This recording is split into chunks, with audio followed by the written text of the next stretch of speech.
Hi guys, welcome back to my channel. So in this video, I'm going to talk about my experience during my first clinical, not really first clinical of this semester, I mean. So this semester is new because again, in my school, we're going to have a chance to do or deal with pediatric people and infants. So last week I was assigned to pediatrics unit. It's at PICU, so pediatric intensive care unit. Again, I'm not gonna say any personal identifiable information. I'm just gonna share to you guys what I learned in dealing with kids. So it was cool though. It was a 12-hour shift. So basically, I got to the hospital like around 5:30 because I hate being late. I usually arrive early because I'm a slow driver. And I'm not like other people. Like they can just cruise through traffic, kind of cut people, I don't do that. For me, it's risky. I don't want to get into accident, and next thing you know, you're not gonna show up in clinical, you get 0, and you get kicked out of the nursing program. I'm not gonna risk my life and my career just for being not able to plan my time wisely, So yeah, but yeah, I got there early, and also it kind of helps me because in my hospital that I go to, they have Starbucks, so I usually get the coffee early on to keep me awake because again, I've been awake early, way early in the morning, so it kind of boosts the energy. Yeah, so the clinical I did, I was able to. If you're in nursing school, they teach you head to toe assessment. So from head of the person, going to the feet, and you go with that kind of assessment. So head assessment first, then you go to cranial, neuromuscular, and then all of that. You can do the comprehensive, actually head to toe assessment, all the GI, musculoskeletal assessments. But sometimes, if you don't have time, that's why in school, they teach us how to do a focus assessment. So basically, if somebody has a specific issue, example, they're having hard time breathing, or they have pneumonia, potential pneumonia if they're not diagnosed yet, right? So they teach you to do a focus assessment so that you can actually have an idea of what's wrong with the person and how to intervene appropriately. Because if somebody is admitted to the hospital and they complain about shortness of breath or coughing, why would you do musculoskeletal assessment, if it's not really the direct cause of the problem. So with that, they teach you okay, you might need to do respiratory assessment first. So auscultate the lung sounds, making sure that there's no abnormal breathing sounds. If there is, document that so that you can actually do the interventions, give them medications, teach them how to breathe properly, deep breathing, how to use incentive spirometer and stuff like that. So yeah, so when it comes to pediatrics, the thing that I didn't know, again, I'm still a student, I'm learning that pediatrics can be referred to until 21 years old. I was thinking at first, when I was not aware of that fact that if somebody reaches 18 years old, they're they're considered adult, that they're not going to be classified as pediatric. So someone can be classified as pediatrics until they're 21 years old. So based on the systems, so that's kind of new to me. Also, if you're dealing with kids, they teach us that when you're doing the assessment, you try to do the less invasive first. So example, if it's easier to get the heart sounds first, isn't the heart because they're not really combative and stuff like that, or skin assessment first, or whatever doesn't really take too much the energy of the kid and they're not agitated, then do that first.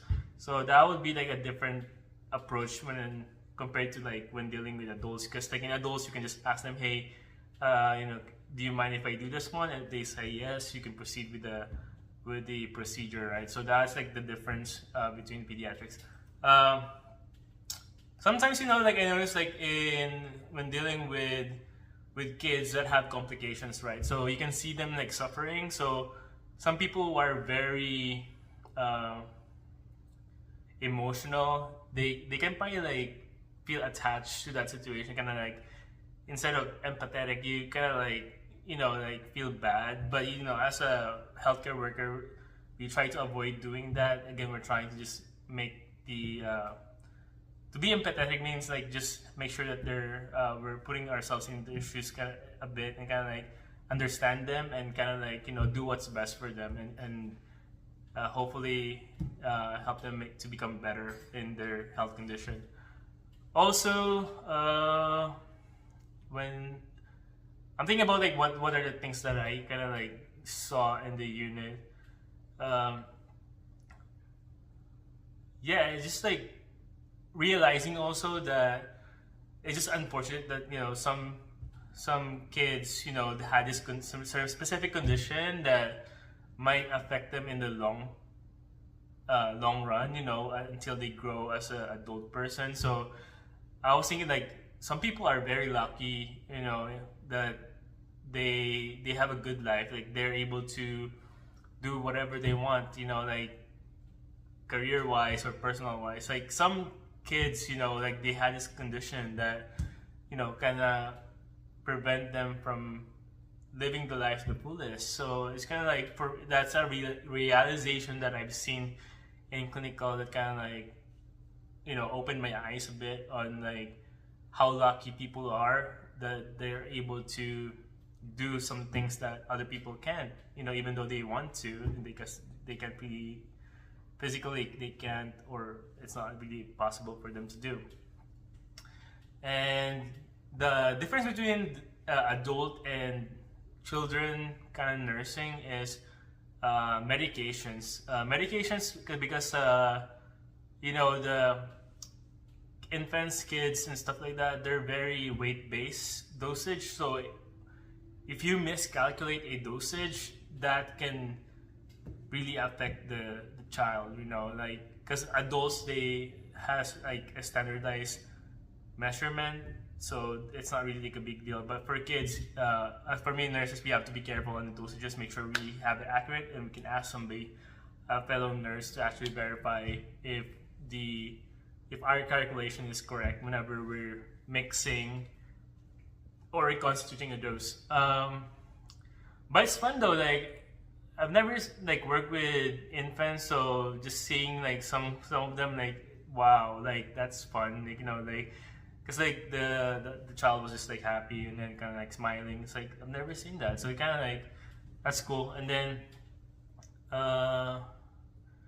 yeah, so for clinicals, if you're aspiring nursing student or like that, like usually when I go to clinicals, I just bring the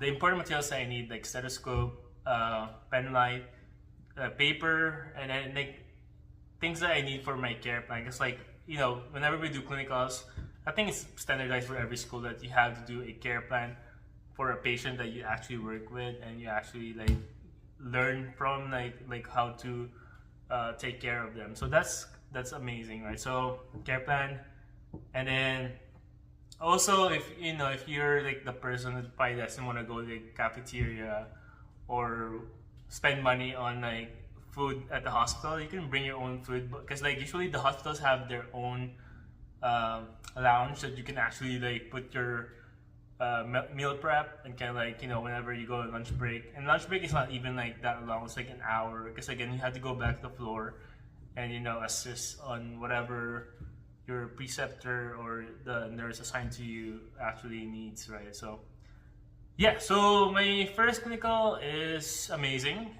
I mean. And this next week, we're gonna have another one, and it's different because like they switch us in various units, so it's not gonna be the same unit every time. But yeah, when I reach my senior year next year, like I will have the chance to actually be assigned to like one specific unit for the rest of the semester, and that is going to be on my last semester though, in my senior year to next year. But yeah, that was my update, guys. Again, thank you for watching this video. Take care. Have a great weekend.